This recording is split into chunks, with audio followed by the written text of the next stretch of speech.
for yourself. Right. Eileen Doherty, can you hear me okay? I can, yeah. Thanks, Greg. Well, thank you. The heart moved across my chest there. Couldn't hear you the first time, but it's good to have you with us. Also, we have the Cearloch of Donegal County Council, Councillor Jack Murray, online with us as well. Good morning to you, Jack. Morning, Greg. All right, thanks for joining us. Eileen, I'll start with you at the moment. What is the status of the scheme before we start talking about delays and any confusion? It's a stalled scheme at the moment, is it? Well, the situation with the scheme at the minute is that the expert group who are tasked with reviewing the final enhancements to the scheme have submitted the report to the Minister, and the Minister is considering their report, and then he will bring that forward then to legislation over the next short while. So we're hoping that that's going to be a very fast process. Okay, so we'll wait and see in that regard. Now, a lot of people seem to be having issues in terms of receiving payments. Can you talk to us as to what the general experience is being?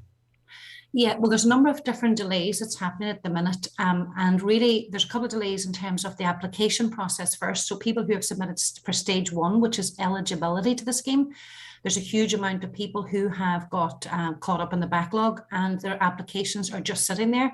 Now, there's an issue with, as we spoke about a few weeks ago, Greg, the emergence of another mineral called pyrrhotite. And in some of the applications where pyrrhotite is a key issue, in fact, the key issue that warrants, say, demolition, those applications have been stalled until that protocol is revised, which we kind of understand that until they understand it more. But there's lots of other applications at stage one, which are basically based on their Mica content and on the existing protocol. They should not be stalled. There's nothing to suggest that they should be stuck in the system. And there's absolutely lots of them that are. We don't believe that this is a directive from the department. We believe that this is an issue at the local authority level. And really, to be quite honest with you, it's unacceptable. And then in the situation that I'm in, which is stage two, which I have already got stage one eligibility, I put it in costs for my rebuild in the middle of November last year and was promised that it would be 6 to 8 weeks, which is by the middle of January, I would have approval to go ahead and get the home remediated and demolished and rebuilt. I'm sitting here 22 weeks later, still nothing. Every time I ring the department, the council, I get told it's with technical. Every time I ask to speak to technical, I'm not allowed to. It's absolutely a joke. Families, and there's not just me. I mean, Pamela and Kieran the Master and McLaughlin from Miledo are waiting 9 months at stage two. I mean, they are one of the first families to be affected. The roof is caving in their house. I just do not understand what the issue is and why these applications are delayed. Councillor Murray, have you been able to get any explanation? I mean, that's why we have elected representatives, presumably to engage with to engage with the council executive and to get these answers. It shouldn't be too difficult for you to tell us precisely why these delays are such. Yeah, look, that's fair enough, and I suppose that is my job. I'm the chairperson of the council, so my job is to try and seek solutions to these problems. First off, I would say it's totally unacceptable. I'm not going to come on here and be an apologist either for the council or the department for any delays. Nobody should be waiting 9 months. So what's causing the delays? As I would understand it, and I know what Eileen's saying, that it's with the council, the information given to me is that there's delays within the confines or the guidelines of the department that the council have to work within, because the council are merely administering a department scheme and they have to work within the guidelines of that. What I've said is there's a lot of applications that are coming in partially incomplete, further information necessary. Yeah, but some of the people are finding it very frustrating that they've provided all of the information and then they're being requested to provide additional information, or that information. I feel that some people feel that they're being deliberately frustrated in this. Well, see, quite clearly, there's a gap there. It's purely evident there that there's a gap, that there's something gone wrong there. So what I've asked, and I spoke to a number of council officials, I've asked that rather than an application coming in, sitting with the council for 3 weeks, 4 weeks, going back to the engineer for 3 weeks, 4 weeks, coming back, more information being needed and bouncing to and fro, that we would have a system like a pre-planning system where the council will go out, sit with the engineer with a very stringent checklist saying, if you don't have all this information, that can't proceed. Sit down, be an hour, 2 hours, talk through the entire process, make sure that every single piece of information is complete, and then move forward and hopefully remove that painful delay and unacceptable delay that has existed. Would that resolve your delay issue, Eileen? A move like that? Well, I presume are you not satisfied that all the documents you have in are T's crossed, I's dotted? Well, I can only say that I have full confidence in my engineer, my architect, and the QS who put the application together. The issue I have, and I mean, that what Jack has suggested obviously would be a help, but what the issue I have is that they took 10 weeks to ask me the questions in the first place. So why 10 weeks before they worked out that there was insufficient information? Let's just say that they needed more information. Now it's another 12 weeks since I provided them with that information. So I totally and utterly don't accept that this has been pushed back to the engineers. I'm sure in some instances that may be the case. But if I'm honest with you, I think it's a cop-out. I think that there's an issue with resource, if I'm honest. Well, let me ask that, because obviously Jack Moore is the Cahirlock of Donegal County Council. How many staff within the council are working in processing these applications? Full time as well. Can we ask the question? Yeah, full time. Yeah. I'm not sure that this moment in time, but I can get that. Do you think you should know that, Jack, with all due respect to you? I should, but I asked the question last night, were they properly resourced? Was talking to the engineer. He said they were fully resourced, but further than that, he said that there's a panel of staff ready to be recruited at any moment that they're needed. Now, given what Eileen is saying, that clearly should happen right away. So if there's not enough staff and there's staff available and the resources available, then that needs to be employed. Like, it's kind of frustrating because listen, I've nothing to do with this, but I know I asked the question at least it could be 6 months ago, that do the council have the staff to be able to process these applications, and everyone seemed to be saying that they do or they will, and yet here we are. Well, I'll tell you now, the council told me they have enough. Clearly what Eileen is saying is that they don't. They're telling me that they've a panel that staff can be taken from. I'm concerned more that there's an average of 60 new applications coming in every month. So whatever bulk of work is there now, it is increasing exponentially. You see, what concerns me a little bit, Jack, is you're saying that what you're being told is that the council are trying to do the work, but it's operating within the Department of Housing, and that's what's causing delays. And then you're saying, but the council don't have enough staff. Is it both things or one or other? No, I'm saying that the council said they have enough staff, but clearly what Eileen is articulating there is that they don't. So I'm saying that there's staff available, additional resources available, and what I'll be saying now to the council is employ more staff. If the staff are there, bring them in. The work's going to get more. It's increasing month on month, so it's going to get heavier and heavier. So we clearly need more staff. Do you know if any elected representatives has contacted Dara O'Brien's department and said, look at the way the housing department is dealing with this issue, it's slowing it down, it's frustrating, will you do something about that? Do we know, and you're not going to know, Jack, obviously, if any of what all other politicians are doing, but do we know if those representations have been made, that that department is being put under pressure, being called out publicly to say that you're frustrating this process? Yeah, well, I know that I facilitated a meeting fully on Mica where every councillor was able to bring forward their concerns, which would be raised with the Department. Further to that, in the week after next, there's a meeting lined up between council officials and the Department where we'll be teasing through these problems. I will be attending that meeting, and I will be, again, relaying all these concerns directly with the Department, as well as it being relayed through the council via that meeting. So we are doing everything we can. It's important. I live in Buncrana, which is the epicentre of the Mica crisis. So everywhere I look, there's houses falling down. All my friends, family, you can't escape it. Within Donegal County Council, including the staff that are dealing with these we're all in the same boat. We all know these people, and all have friends and family members, affected staff, by it. Everybody have it. So we're all on one page. I'm not going to come in here defend any delay or say any delay is acceptable. That's clearly not what I'm going to do. I want to work with Eileen, who's an extremely tenacious and professional woman who's fought this campaign for 10 years. I see my role as working with Eileen, with everybody who has these problems, to get a solution. And I think that's one thing that we're all completely in agreement with. Recognise the problems that's there, and then let's work together to fix it, because it's clearly not working. It's clearly not acceptable. Eileen, did you want to come back in there?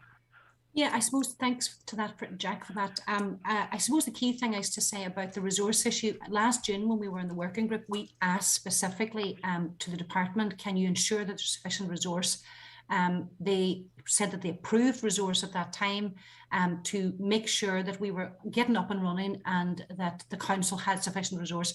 My understanding is that they haven't even availed of that. I just do not understand. I mean, to ring up constantly and get told it's with technical, you're at the back of the queue, you know there's people in front of you, that all suggests to me that there is an issue with resource. All of those things, there's people in front of you. Well, if you had lots of resource, there wouldn't be an issue about queues. And this has been going on for 22 weeks. And as I say, Pamela and Kieran McLaughlin, the master from Niledo, 9 months. I mean, I don't know what we need to say besides this, their system is broken. See, Councillor, you know how you say that, you know, we're all in this together. The council are affected by this. Everyone's affected by this and all that. If that is, it is the case, but all of this information should be laid out there, right? We shouldn't have to guess or speculate or whatever. If the situation is as you described, that everyone's affected, brothers, sisters, council staff, everyone, why is everything not out in the open? Why are we really having this conversation? And we don't truly, really know what the situation is. If the situation is as you describe, we should know everything, even if it's not pleasant. Let us know it, let us fix it. Yeah, look, that's extremely fair. Nobody's going to disagree with that. But I would say that meeting that we had, the special meeting on Mica, in which there was wide-ranging concerns across the board on the Mica scheme, were articulated or questioned by the councillors.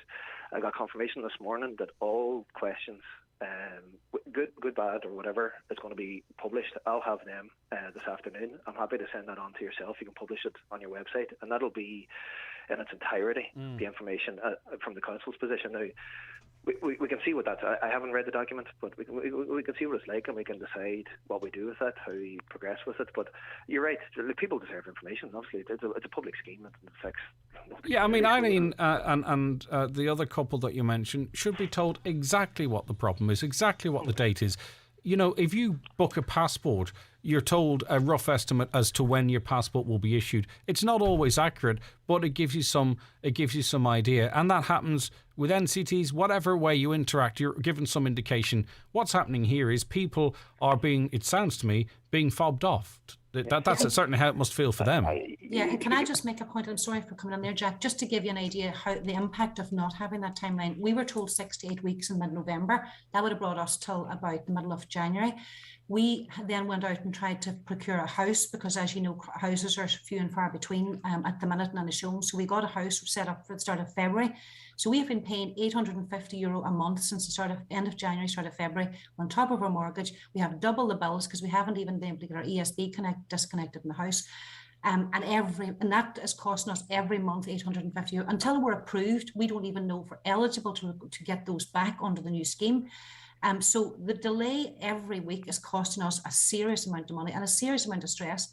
And people would say, well, why did you go ahead? We went ahead because we were promised that this would be sorted by the middle of January at the latest, and we moved at the start of February. We had the house agreed, so we had to go ahead. These are the kind of things that every time I ring up and get told it's with technical, you feel your blood boiling because you think you've no idea how this is impacting people. Do you understand, Greg? So this is a very serious issue, and the council seem at arm's length to these issues with us, and they need to sort it out. And if it is a resource issue, or if it's an issue with the department, we need to be told and not keep getting told that it's with technical, which means absolutely nothing to anyone. Which is a fair, if we're all in it together, which is a fair request, I think. Roisin Gallagher joins us as well. Roisin, thanks for joining us. Good morning to you. Roisin, can you hear me? Yeah, I was just unmuting, sorry. No problem. Good morning, Greg. Right, what's your situation? You're at stage 1. I'm at stage 1, and I have it kind of written down here because it's a very detailed situation, so I want to keep it really short and try and be as concise as I can. So I'm at stage 1 for 22 months. Now, I did get approved. I did get my refund, and I engaged with the scheme in June 2020. It was when I first engaged with the scheme. So there was no questions asked. There was no request for further information. I was recommended out of leave repair only, and the whole thing was done and dusted by November, completely done. But I disagreed with the recommendation from day one, and especially when the results of the lab came back and it turned out my outer leaf is stronger than my inner leaf. So I'm not an engineer, but to me that said, you know, you can't repair an outer leaf only when you're leaving the rest of the house with mica in it. So I was never happy with the recommendation. But I trusted the professionals. I entered the scheme in good faith. I let it go ahead against my better judgment. And it wasn't long after that that I kept asking my engineer, could I resubmit this report, because this was a mistake, it should never have gone through. I will say that when the lab results came back and we discovered that the inner leaf was stronger than or was weaker than the outer leaf, I have big questions as to why that was approved in the first place. Why did that go through approval? Because there was no measurements of any cracks taken in my house, and so there were no requests for further information when the application itself was flawed, the report was flawed. So I don't understand how all these requests for further information are vitally important at some parts, but they're not important at all for others. So this is way back in June 2020, so I'll just get on with it. In November 2020, I was approved. Then I'm still waiting for John Gallagher to get back to me of the council since January of this year for an explanation as to why that was approved. May 2021, I finally got my engineer to agree to redo my report and resubmit my report. So my home had deteriorated greatly in that time, in the course of a year. But the engineer wasn't coming back out to my house to, I knew that we needed measurements taken. We needed to get a record of the bowing on the walls. We needed to get photographs of the crumbling block after the render had fallen off. And my engineer didn't want to come out and do that. So I did that myself. So I went out with the spirit level. I actually used my daughter's LOL ruler. It was the only ruler I had in the house, and I measured the cracks myself. I got the crumbling block onto my hand. I took photographs of all of it, the spirit level up at the gable wall, and photographed all that and sent it to my engineer. I waited and waited, and the report was never, that I was always at the back of the queue, and the person was very busy, all the rest. So in August 2021, I had no option. After speaking to Engineers Ireland and trying to get this moved on, I did work, then changed to a different engineer. So my report went in. My second submission of my report went in October 2021. There was no need for further coring or anything like that, because the results were already there and already evident. And during all this time, I had got advice from a few different engineers and an architect, and they looked at my report and the results, and it should have always been option 1, full demolition, group 4, and the visual estimate of pyrite and sulfide minerals is between 2 and 3% in my property. So it should have always been option 1. So it's very confusing to me how that approval went through the first time. So I changed engineers. My report is in since October 2021. In March, I discovered that a small batch of reports. So I've been told that I don't need to wait for any alteration or any information from changes for my S465. It's very straightforward. I was in a group. I was told a group of 300 or 350 people who are just waiting for approval. It doesn't need any legislation or any changes with IS465. It's there. All the evidence is there. Approval for option 1. But in March 2022, March of this year, I discovered that a small batch of applications have been sent to the department for further analysis. So unluckily for me, I am one of those people. So that means now that I am on the scheme 22 months, but I do have to wait possibly another 12 months before I even enter stage 2. Right. Okay. So just so we're clear, stage 1 is, what is stage 1? Maybe Eileen, do you want to run eligibility? So in other words, your house is Mica, something needs to be done. Eligibility just means that you're eligible to apply, that it's your principal private residence. Right. So stage 2 then? Costing, and stage 3? You're in the process of remediating. Okay. Councillor Murray, listening to Roisin's story there, I mean, that's completely unacceptable. I mean, the torture of Mica is bad enough without without being compounded as it is. Yeah, I'm well aware of Roisin's problem. I've actually know Roisin fairly well. She's been contacting me throughout this process, and it's like extremely painful on top of everything else, that she's going through. So what she's articulating to is an emerging and more widespread problem that we're coming across, and that it's an evolving situation. This time last year, I think 30 to 35% of applications were for full demolition. Right now, it's 90 to 95%. So it's clearly changing. I think there's in the region of 60 to 70 applications have changed from say option 2 or 3 to option 1. Obviously, the department are trying to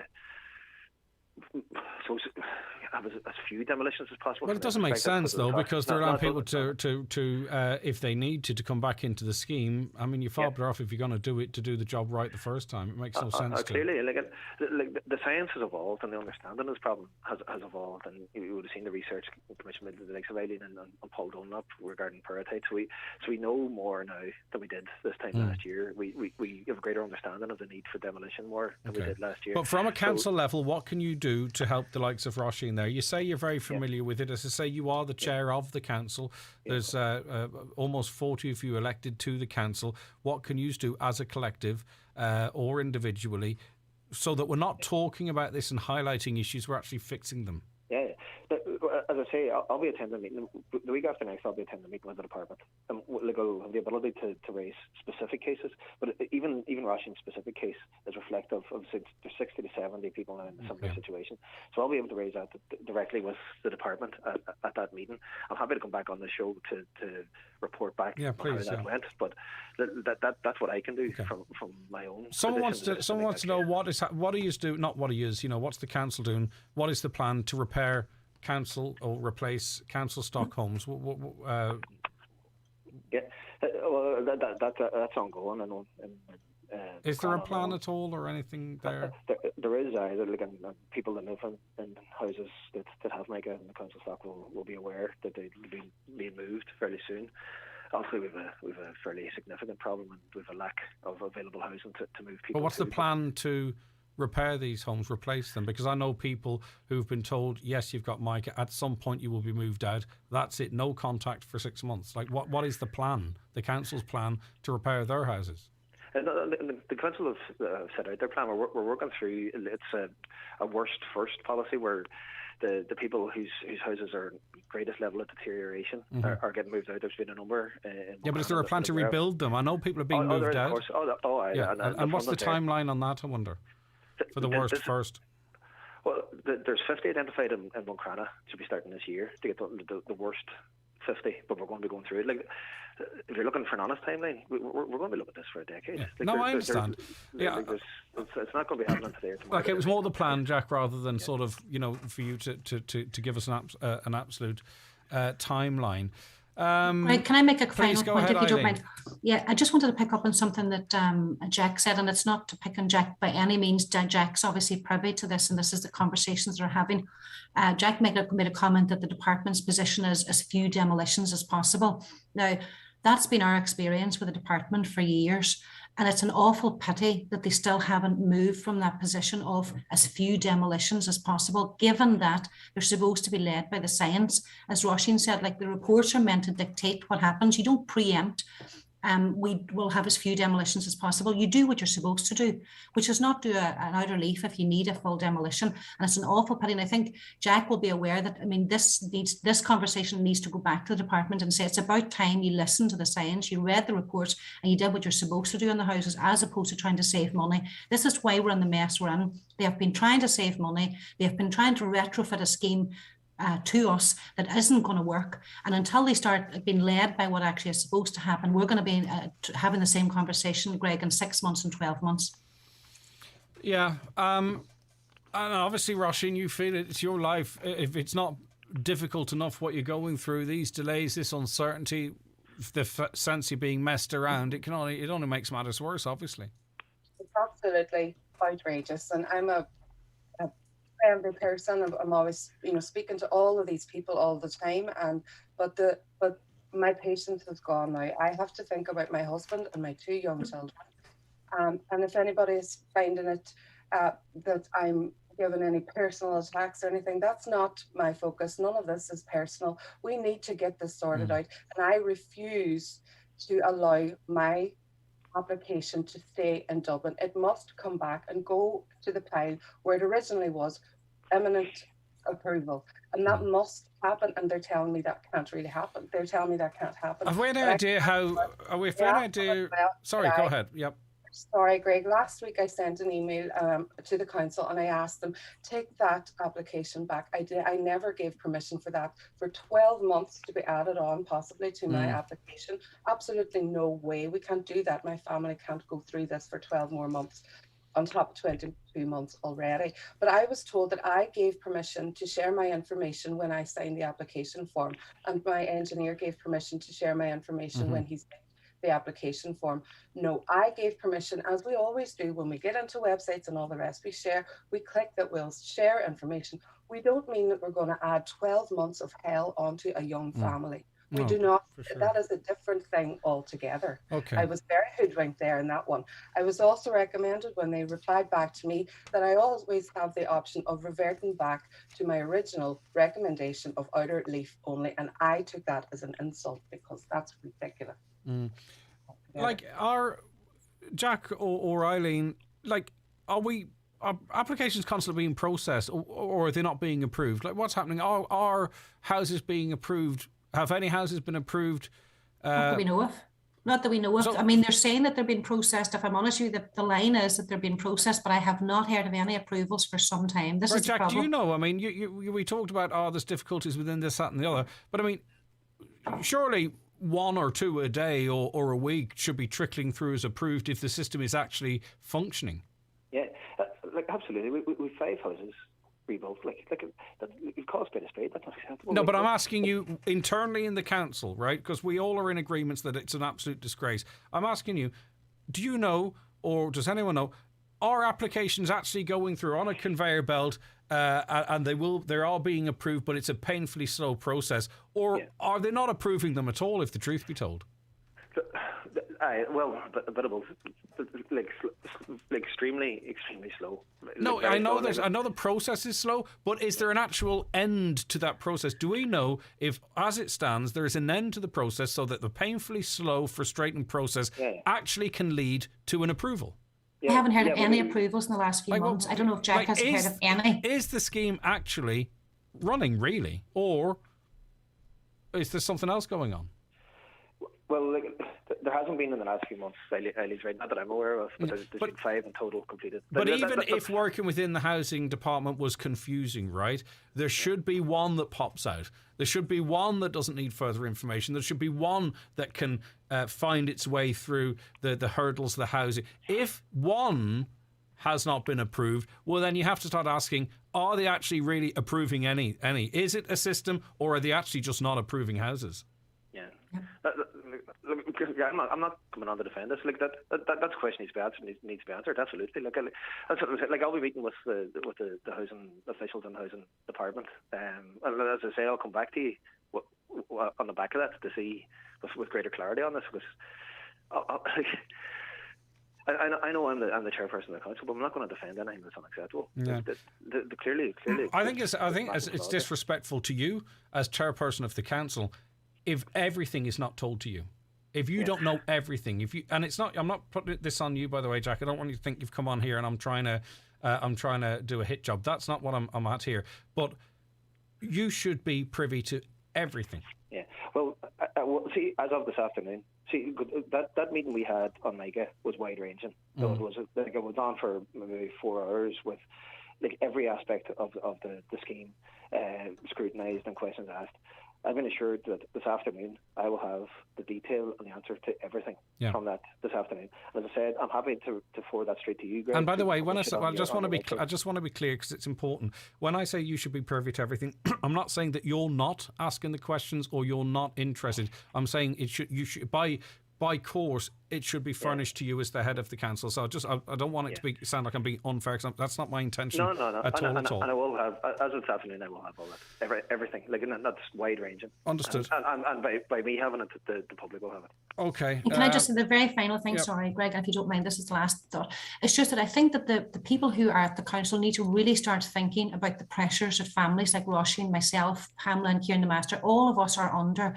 You know, we ring up, we're at our wit's end. Our homes are having to get demolished. We're having to move out, and we ring up. And to be quite honest with you, we had a brick wall, and it's not a Mica brick wall either. It's a wall that literally they don't treat us with respect. They don't treat us with any respect in terms of they don't allow us to ask questions. They don't allow us to speak to anyone. They don't give us any idea where we are in the queue. We have no idea of a timeline. And to be honest with you, I think adding that additional pressure onto families is totally and utterly unacceptable, and it needs to be sorted out. Yeah, all right. Listen, thank you very much for your time. Roisin, thank you for your time this morning. I really genuinely hope that things move along for you and your young families you described yourself. It's a torture that no one should have to be going through, especially when we supposedly have a scheme that... Yeah, I would really like to finish by saying that I don't want people to think that my situation is what is ahead of people. We are going to try and fight as much as we can to get this sorted out before. I know there are thousands of people coming behind me, but don't lose hope. I just want people to understand my case is a bit extreme, definitely is extreme. 22 months stuck on stage 1 is not the norm. Okay, but listen. We'll get through it, and I think we should just definitely still stick together and still keep our heads together and get through it. Well done, Roisin. Thank you very much indeed. We'll be back with more after the news at 10, which will be slightly delayed.